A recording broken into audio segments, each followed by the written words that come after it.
ये प्रेसिडेंसी आप कह रहे हैं मतलब कोलकाता एंड अराउंड?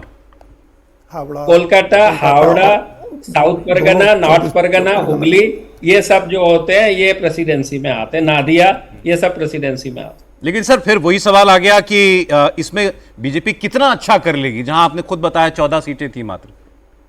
नहीं, जब आपको परिवर्तन करना है 77 से यदि आपको 150 पहुंचना है तो वो तो उतना परिवर्तन करना ही पड़ेगा, उसके बिना तो संभव ही नहीं होगा। क्योंकि दूसरे तरफ मैंने बताया मालदा, मुर्शिदाबाद, दिलनाजपुर की सीटें हैं, तो वहां तो आपकी उम्मीद तो है, लेकिन वहां पहले से बेहतर परफॉर्मेंस है, आप समझने की कोशिश कीजिए। तो वहां एल्बो रूम कम है, यहाँ एल्बो रूम बहुत बड़ा है, एक बात। दूसरी बात, जो माइनॉरिटी कंसोलिडेशन है और जो एंटी इनकम्बेंसी सो कॉल्ड बोलते हैं, वो पूरे के पूरे का एपिक सेंटर जो है वो प्रेसिडेंसी है, इनकी एंटी इनकम्बेंसी का जो एपिक सेंटर है। तो यदि परिवर्तन होना है तो यहाँ पे, और हिंदुओं की तादाद जो है उसके मुकाबले यहाँ पर अच्छी संख्या में मौजूद है, और खासकर जनरल वर्ग की, जो मध्यम वर्गीय वर्ग होता है उसकी, दोनों सामान्य और मध्यम।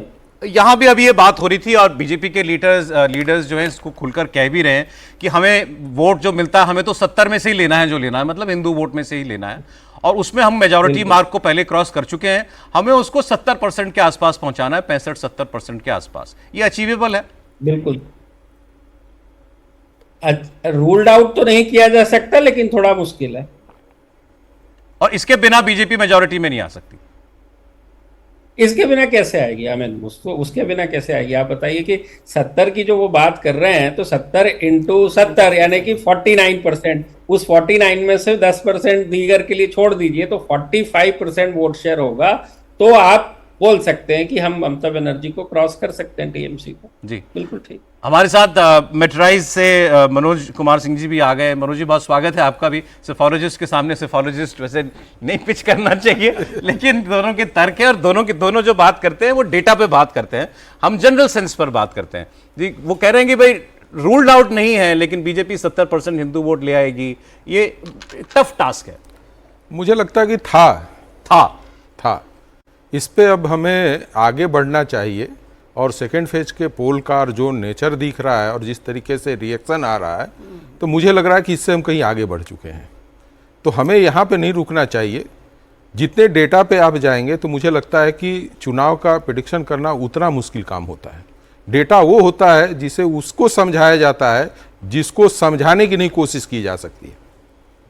डेटा में हमेशा उलझाया जाता है, और इस चीज को आप हमेशा ध्यान में रखिए कि जब भी डेटा पे बात हुई है और ज्यादा बात हुई है, वो सारे प्रेडिक्शन गलत हुए हैं और आप ही के चैनल पे गलत हुए हैं। अच्छा, डेटा की बात ना करें तो फैक्टर्स पर बात करें। फैक्टर पे बात करें कि किस मुद्दे पे पोल आ रहा है और कैसे आ रहा है। अंत में तो डेटा ही देंगे ना, वो तो देंगे ना। हाँ। लेकिन हम पिछला जो इतिहास निकाल कर दिखाते हैं कि ये डेटा में ऐसे था, यहाँ पे ऐसे चेंज हुआ, फिर हिंदू का ये क्या है। भाई कितने लोगों ने कहा कि हिंदू 70% नहीं आ सकते? नहीं, लेकिन प्राची ने कहा मुद्दों में फैक्टर से बात करते हैं, तो फैक्टर भी बेस तो डेटा ही होगा ना, वो रिफ्लेक्ट तो करना चाहिए, रिफ्लेक्ट करना पड़ेगा। लेकन हम हिस्ट्री को लेकर आप कहां से शुरू करना चाहते हैं? नहीं, कौन सा सबसे बड़ा मुद्दा दिखा आपको? जी, कौन सा सबसे बड़ा मुद्दा दिखा जिसको लेकर लोग इस बार भय, भूख और भ्रष्टाचार तीनों ज्यादा महत्वपूर्ण दिखा।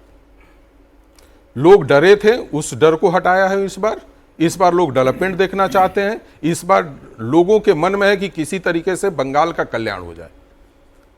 और बार बार एक चीज जो आती है, मैं अभी तक आपके कुरुक्षेत्र में ये बात नहीं कहा था, एक जो सबसे महत्वपूर्ण बातें आती हैं कि लोग बार बार कहते हैं कि भाई इतने भर के ट्रेन में जो लोग आ रहे हैं वो पोल कर रहे हैं तो वोट परसेंटेज बढ़ रहा है।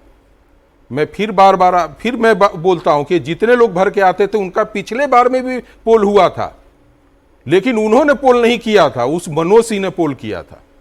इस बार वो आए हैं कि यदि मैं पोल करने नहीं जाऊंगा और इतनी कड़ाई हो रही है तो ऐसे स्थिति में क्या होगा कि मेरी नागरिकता चली जाएगी या मैं यहां से वापस चला जाऊंगा। पोल पिछले बार भी हुआ था।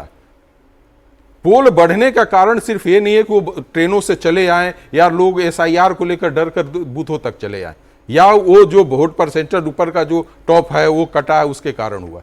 इस बार लोगों ने वोट किया है और खुलकर वोट किया है और बोलकर वोट कर रहे हैं।